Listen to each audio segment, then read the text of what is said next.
Hi, everyone. I'm Elaine Quijano. It's good to be with you. Thanks for joining us. President Biden signed into law a bill raising the debt ceiling by $2.5 trillion, averting default on the nation's debt. Also at the White House today, the president awarded Medals of Honor, the nation's most prestigious commendation for a member of the armed services, to 3 Army soldiers, 2 of whom died from their wounds. Our overflowing gratitude today as we honor the unparalleled courage and commitment to duty and the indispensable, indisputable gallantry and it's just hard to explain where your soldiers got the courage they got.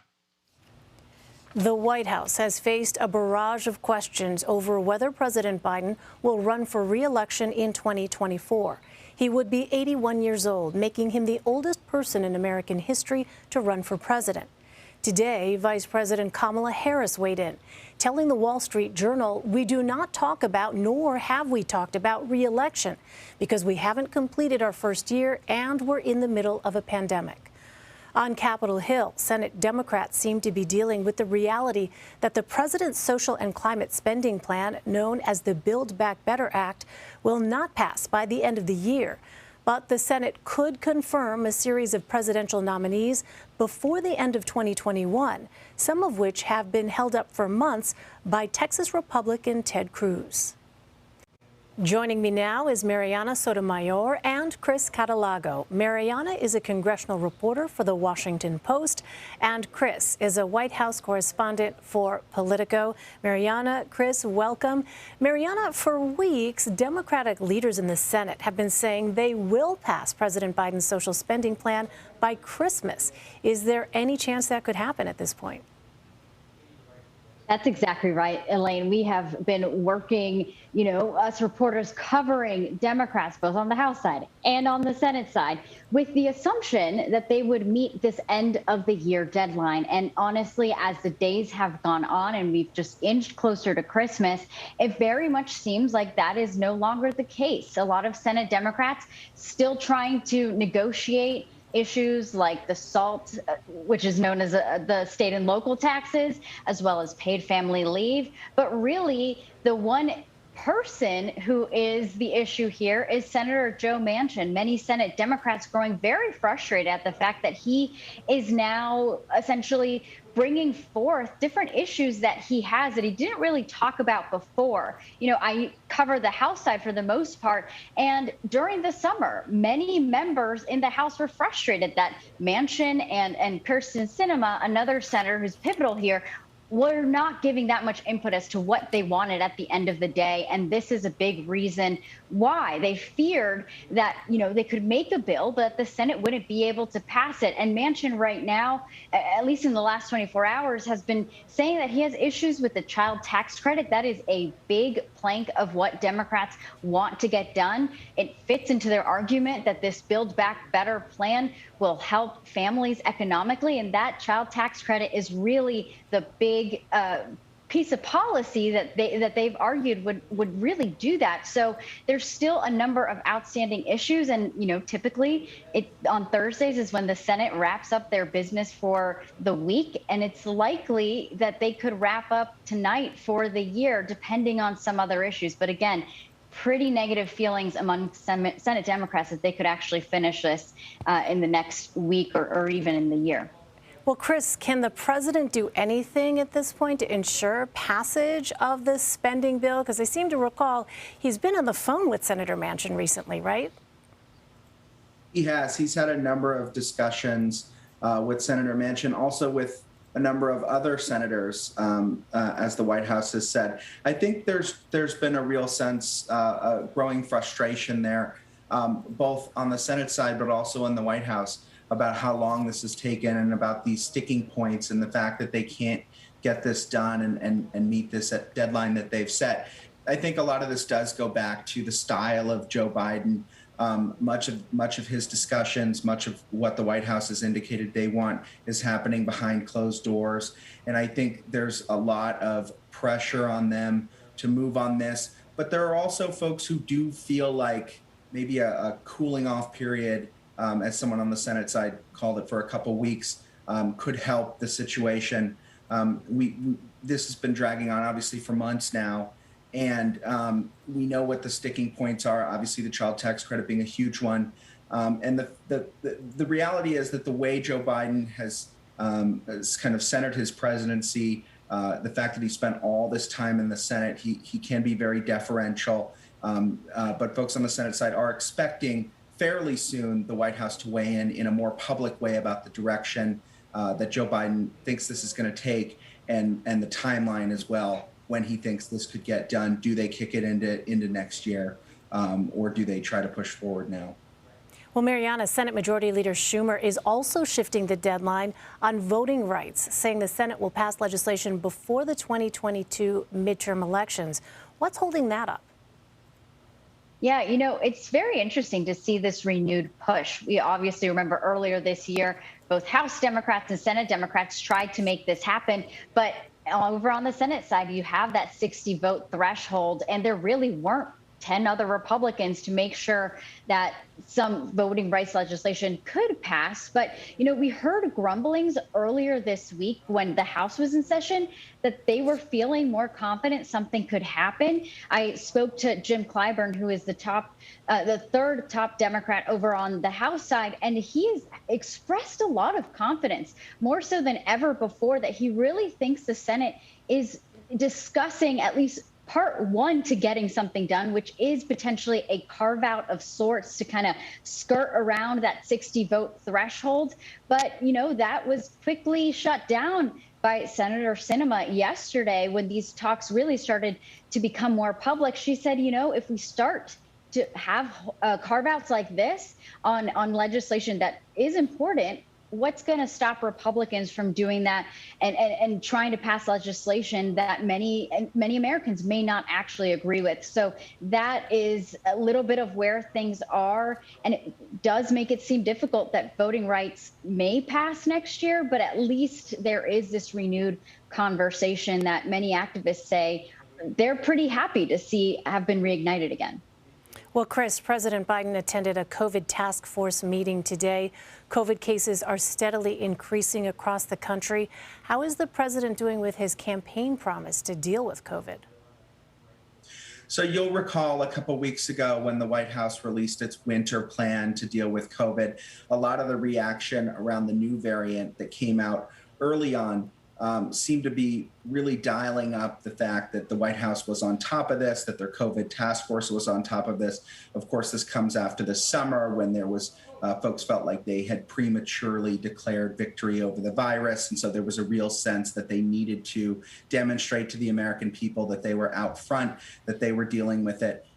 Primarily, the steps that they're offering are a lot of the same things they've been talking about for months now. In terms of wearing masks where they're required, in terms of people really doubling down. We've had people around the task force saying if folks are getting together over the holidays to make sure that they're testing. But the really big one here is the booster. That's what they're talking the most about. They're saying that the booster is far more effective in dealing with this latest variant than just having the 2 shots. We've seen Dr. Fauci come out and talk about that. We've seen the task force. We've seen the president himself. That's very much the message from the White House press secretary at the podium.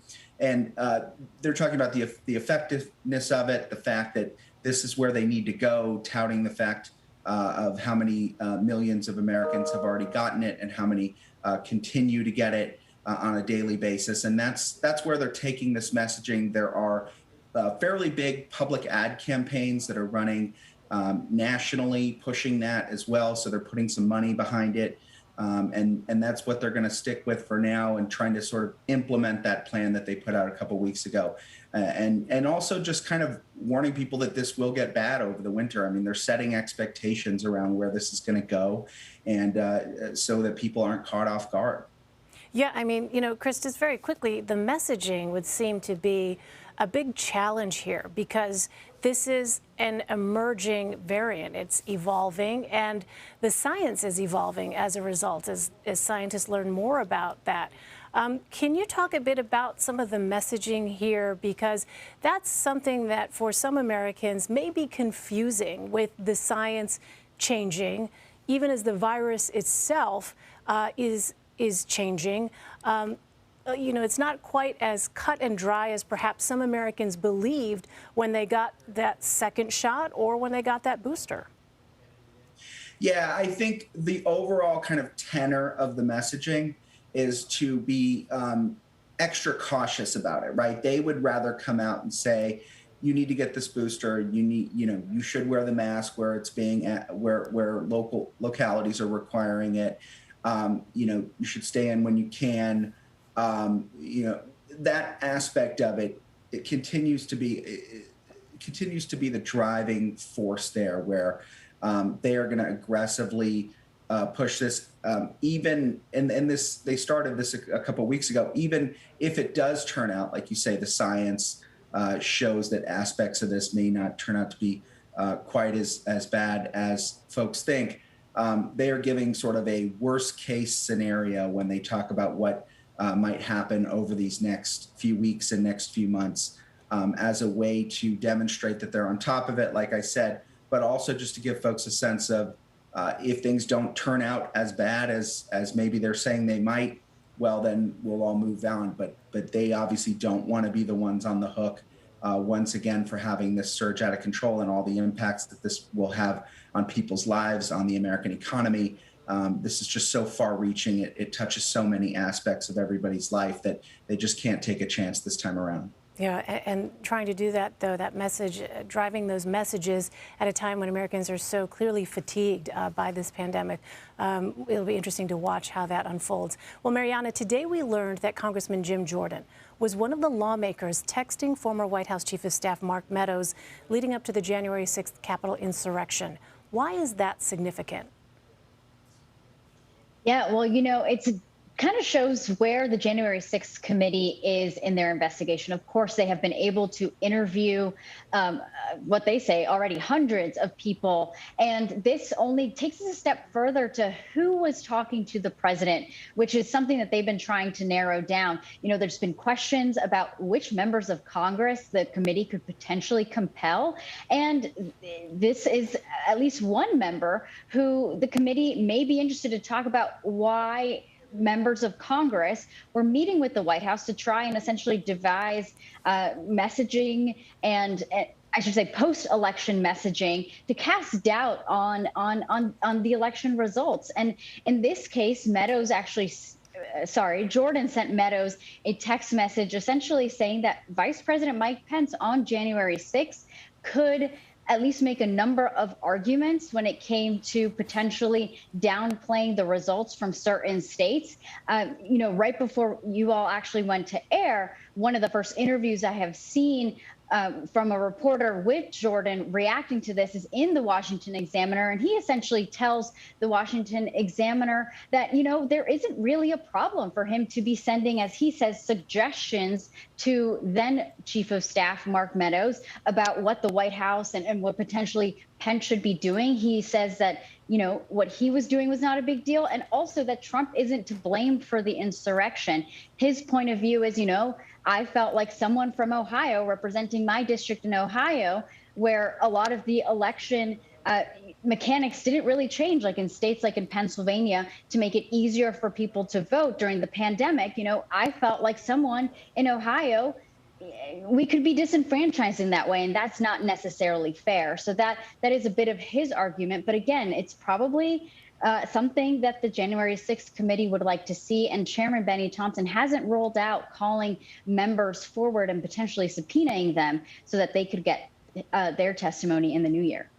Well, Chris, House Minority Leader McCarthy sharply criticized Speaker Pelosi over refusing to appoint Jim Jordan to the House Select Committee investigating January 6th.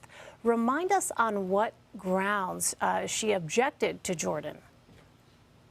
So the speaker at the time was talking about having basically an impartial, or as impartial as she could, panel pulled together that could look into this. There were obviously efforts before that to do a bipartisan committee in a different way that didn't go through, and so she had say over these members. And if you look at the text message and you look at sort of what Congressman Jordan was advocating for, it does really shine a light, not just from sort of folks around Trump and folks in the White House and advocating for sort of overturning election results in some of these states, but also just the pressure from within Congress. And so that's what she was trying to avoid, and trying to have this be an impartial panel that was able to go back and look at what transpired. And this sort of, in some ways, validates what she was headed for, given the fact that this text could very much be seen as advocating for the position that he was sharing with Meadows. And I think the other aspect that this demonstrates is just how much pressure, we all know how much pressure Vice President at the time, Mike Pence, was under when he acted on the election results. And I think this is just another example of the pressure coming from within his own party, supporters of the president, friends of President Trump's chief of staff, on what they wanted him to do, and clearly he did not go through with it. Right. I'm imagining what it might have been like had Jim Jordan been placed on that committee and sitting there as his own texts were being read. You know, one can imagine, obviously, that's something that Nancy Pelosi envisioned as well, potentially becoming an issue. All right. Marianna Sotomayor and Chris Cadelago, thank you both very much. Really appreciate it.